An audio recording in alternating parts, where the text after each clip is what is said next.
Hey, have you been to Seattle? Then why the hell not? Okay, then, let's check it out.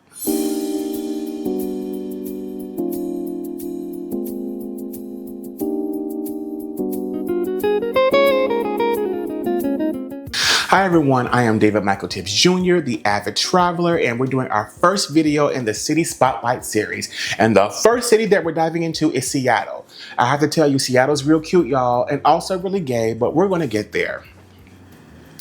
I was in Seattle not quite a year ago. It was like September of last year, and man, what a vibe. Seattle really does remind me of San Francisco, and I have a closeness and a fondness with San Francisco. That was the city where I first fell in love.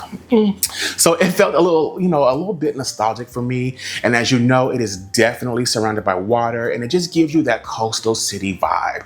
Although it was hot and humid even at the end of September.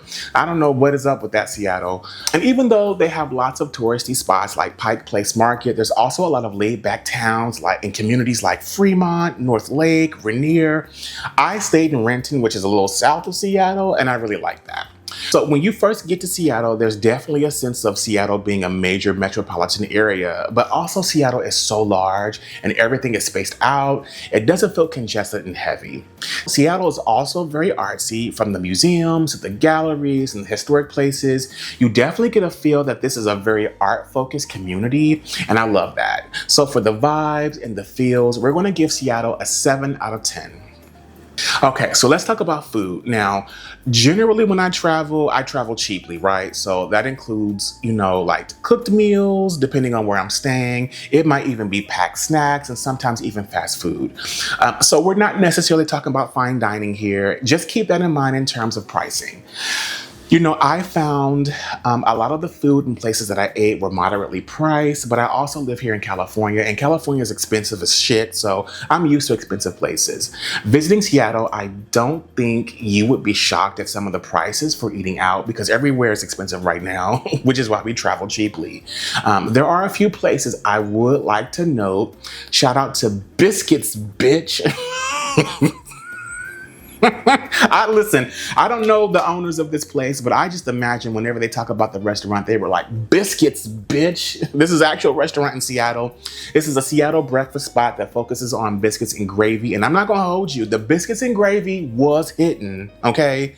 Is it worth a 25-minute wait? Okay, so if this is your first time going, then absolutely yes. You go ahead, you go down there, girl, you get your biscuits and gravy, you spend that $15, $20 for that 25-minute wait. It's worth it. But if I lived in Seattle, I would absolutely call ahead, order that shit up, and just go run and pick it up, because it's probably going to be a line. When I was there, it was a line, and it was the first thing in the morning, so just beware. Another place I'll highlight is in the neighborhood of Fremont, El Camino Mexican restaurant. These were some $30 tacos, y'all. I'm not gonna hold you though, they were pretty good, and the atmosphere is a whole mood. And then of course in Seattle, you have a whole fresh seafood all the fresh seafood available to you right there, girl. I mean, literally Pike Place Fish Market has all kinds of fish and octopus and clams and lobsters. That shit is off the hook. I can't eat any of it because I'm allergic to seafood, including shellfish. But if you are a seafood lover, I couldn't imagine any other spot that would satisfy your hunger like the damn fish market. I do want to give an honorable mention to Emma's Barbecue. I was looking for some good barbecue, and I'm a barbecue and soul food guy. I found a restaurant, Emma's Barbecue, in the neighborhood of Rainier, and they were closing right as I got there, but that food smells so good. And this was a Black-owned restaurant. So I'm coming back, Miss Emma. Miss Emma, I'm coming to get me some ribs, girl. I'm coming. There are so many dining options at different price points, a lot of it in walking distance to sites, and all of the seafood that's there. I'm gonna go ahead and rate this pretty high. I'm gonna give this a score of 8 out of 10. Okay, so now let's talk about the sites and hidden gems, right? Like the must-see things to do, and then the hidden gems or the gems that I really enjoyed. If you're going to go, you absolutely have to go to Pike Place Fish Market. Even though I can't eat any of it, it is a place of wonder. There's all types of vendors. There's flower vendors, coffee vendors, candy vendors, seafood. And then the market itself also contains a lot of shops and stores for tourists to go into.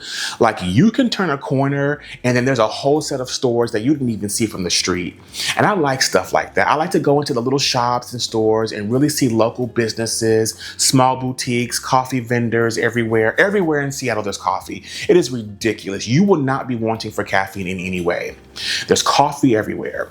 You can get your crystals, your rocks, your gems, your boutique outfits, your art, everything. Everything is there. And if you're going to go to Pike Place Fish Market, you might as well go see that nasty ass gum wall that's there also. Now, real talk, this area is really historic and just artsy, and you can just tell there's so much cultural relevance to the city itself. So it's definitely a place worth checking out. And I spent the entire day just at Pike Place and the ocean front, just exploring. I'll post my itinerary at the end of the video so you can kind of see what a short 3-day itinerary looked like, okay? Also, you have to check out the Fremont Troll, but be warned, this is dead smack in the middle of a small neighborhood. This is not a big touristy spot, or like it's a big tourist attraction, but you don't necessarily have like great parking or a lot of space to, you know, move like big ass vans or tour buses. This is literally in a residential neighborhood, but it is a really cool spot to see. So I would go and see the sculpture of the troll. And if you're going to go see the troll, you might want to check out the garden attached to it, Troll's Knoll Forest. You also want to go to the Space Needle, but I didn't go there. I skipped that this round, so I only had 3 short days.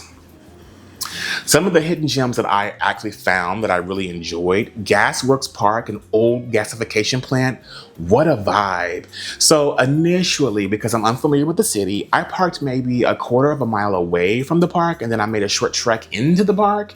And once I got there, oh my gosh, what a beautiful park. It's such a family vibe. Like, there were all types of activities in this park, and families and kids in the park having a great time, people walking and biking and playing soccer. But the park is so huge, it didn't feel overly crowded, even though there were a lot of people there. I'm also a sucker for like old machinery, and so this is right up my alley. I took so many photos there. I also really enjoyed Cary Park, which is the smallest park I've ever seen in my life. But since I chose to actually not go directly to the Space Needle, I did go to Cary Park and get a great shot of the Space Needle, which was really cool. Again, in the middle of a neighborhood, so just keep that in mind when you're traveling and navigating there. I will say though, because the park is so small, I didn't have trouble finding parking because the people just don't stay there very long. It's like more of a vista, right? Like you go there to get a good view of the Space Needle. And if you're there, Parsons Gardens is also right down the street, and that's a great place to go check out. If you're into antiques at all, I would recommend the Seattle Antiques Market. That was the coolest antique store I've ever been in, and it was so nostalgic. It had so much history, so much cool stuff in it, from clothing to books to furniture. I will go back just to see what new things they have there. It's a place you can go and spend hours just looking at things, and that's exactly what I did. And then finally, it wouldn't be a secret gem if I didn't mention the Secret Garden, which isn't actually so much of a secret, but it is a hidden gem because when I was there, practically no one was there. And this is not a garden in the sense of like some massive sprawling vegetation, you know. This is a rooftop garden above the market that the community has planted, and they donate the vegetables to a local food bank. It has an amazing view of the waterfront and the Ferris wheel, and a nice quiet spot to have lunch. So if you're there, check it out. So out of all of the must-see sites and the hidden gems, I had plenty to do on my itinerary. In fact, I didn't get to do everything on my list, and I was really bummed about that. So I'm going to give things to do of the city, the sites, and all the hidden gems a score of 8 out of 10. Finally, we're going to talk about safety, accessibility, and inclusivity, and just my overall experience. Now, full disclosure, like I said, I didn't stay in Seattle. I stayed in Renton because that's what the reward availability and the points allowed for. But with that, Renton is only 20 to 25 minutes south of Seattle and truly accessible to the city. I will admit, though, those highways were a bit of a mess when I was there a year ago, and I hope to have gotten that together. You know, and it made it a little difficult to navigate, but I also live in California and the highways here are always a mess, so I get it. And I mentioned Seattle is very much like San Francisco. I rented a vehicle and I would avoid renting big SUVs if you can, unless that's your thing, right? Unless you absolutely need to. Because the neighborhood streets are really small and they're also very hilly, similar to what you find in San Francisco. So just be aware of that. There's some hills and there's some tiny streets in Seattle. And oh my God, gay, gay, gay. Why are you gay? Who says I'm gay? You are gay. Seattle is so gay. I didn't think it could get any more gayer than San Francisco, but I have to tell you, if San Francisco and Seattle were to get together, they would be bumping coochies. For sure. That's how gay Seattle is. And I love that. Everywhere I looked, I saw signs of inclusivity, signs welcoming trans folks, black folks, you know, the LGBTQIA plus community. And seeing those things made me feel a lot safer to be in the city and to navigate the city as a solo traveler. There were black folks in almost every neighborhood in every part of town that I went, and I appreciate that. So in terms of accessibility, inclusivity, safety, and the overall general experience, I'm going to give Seattle an 8 out of 10. Now, this was a 3-day photography trip. It was very intentional for me, and I had so much packed in my itinerary, and there's so many things I actually didn't get to do. I missed out on the Chihuly Garden, the Glass Museum, and when I went to explore Pioneer Square in the International District, it started to rain, so I actually didn't spend time there. I went to Renton instead and spent some time there. So when I'm back, I'll definitely hit those spots up and possibly go to the Space Needle. I don't know, so you tell me, what other places should I have gone to? What places do I absolutely need to visit when I go back? Drop a comment below. Overall, I had a great time in the city and I cannot wait to go back. So the Avid Traveler City Spotlight score total is going to be 30 out of 40. Not bad, Seattle.